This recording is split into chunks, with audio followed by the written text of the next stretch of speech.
Hello bachcho, let's see this question. The question says these questions consist of two statements each printed as statement 1 and statement 2. While answering these questions, you are required to choose any one of the following responses, and we have been given with these four responses. Statement 1 says bond dissociation energy of BF bond in BF3 molecule is lower than CF bond in CF4 molecule. Statement 2 says atomic size of boron atom is larger than that of carbon atom. देखो यहाँ पे हमें दो statements दिए हुए हैं। Statement 1 हमसे ये कह रहा है कि जो बॉन्ड डिसोसिएशन एनर्जी होती है of BF bond in BF3 molecule ये कम होती है than CF bond in CF4 molecule. ठीक है, देखो हमारे पास है BF3 मॉलिक्यूल और BF4 मॉलिक्यूल। अब हम BF3 मॉलिक्यूल अगर देखें तो इसका स्ट्रक्चर किस तरह से होता है। इसका स्ट्रक्चर इस तरह से होता है, एक बोरॉन के सराउंड में 3 फ्लोरीन के एटम होते हैं। ठीक है, अब देखो ये जो बोरॉन है हमारा, इसका अगर हम ऑक्टेट देखें यहाँ पे तो इनकम्प्लीट होता है, क्योंकि देखो यहाँ पे 1 2 3 4 5 6 तो 6 इलेक्ट्रॉन का यहाँ पे कंट्रीब्यूशन हो रहा है, बॉन्ड बना रहा है। तो मतलब क्या है कि इसका इनकम्प्लीट ऑक्टेट है। ठीक है, इसका ऑक्टेट इनकम्प्लीट है। अब इसका ऑक्टेट इनकम्प्लीट है तो यहाँ पे होता क्या है कि जो हमारे फ्लोरीन है, हमें पता है कि फ्लोरीन के पास होते हैं लोन पेयर्स। ठीक है, फ्लोरीन के पास लोन पेयर्स होते हैं।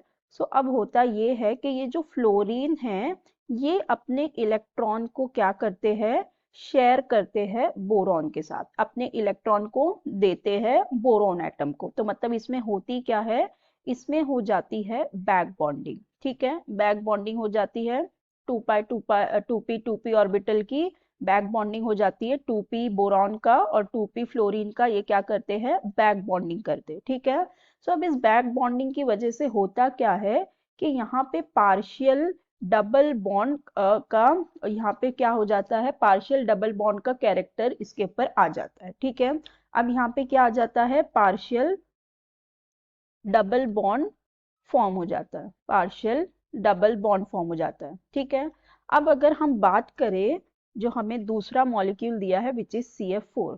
अब CF4 का अगर हम स्ट्रक्चर देखें तो ये हमारा रेगुलर टेट्राहेड्रल वाला स्ट्रक्चर होगा, इसके पास इस तरह से होंगे।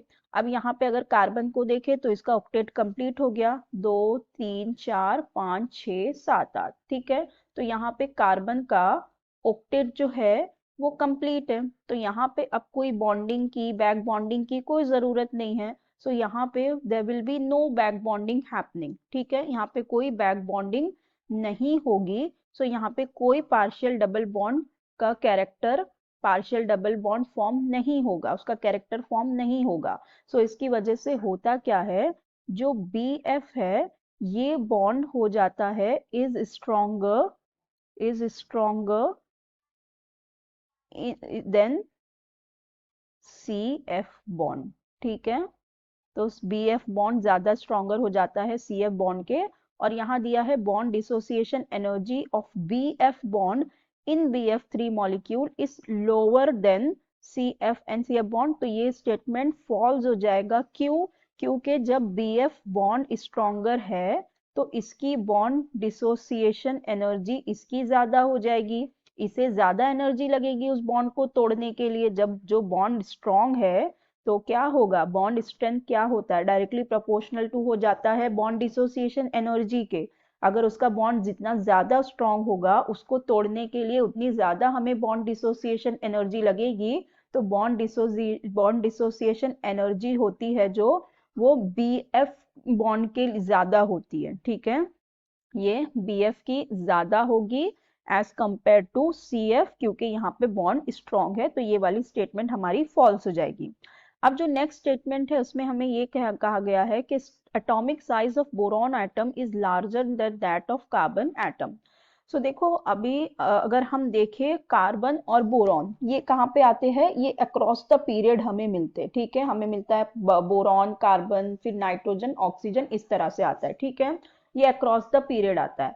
अब अक्रॉस द पीरियड अगर हम मूव करते हैं तो होता क्या है, जो न्यूक्लियर चार्ज होता है, इफेक्टिव न्यूक्लियर चार्ज, वो क्या होता जाता है, इंक्रीज होता जाता है। इफेक्टिव न्यूक्लियर चार्ज मतलब the attraction between the valence electron of nucleus, वो क्या होगा, इंक्रीज होगा। जो अट्रैक्शन हो रहा है वैलेंस इलेक्ट्रॉन का न्यूक्लियस जो वैलेंस इलेक्ट्रॉन को अट्रैक्ट कर रहा है उसका अट्रैक्शन क्या होगा, इंक्रीज होगा।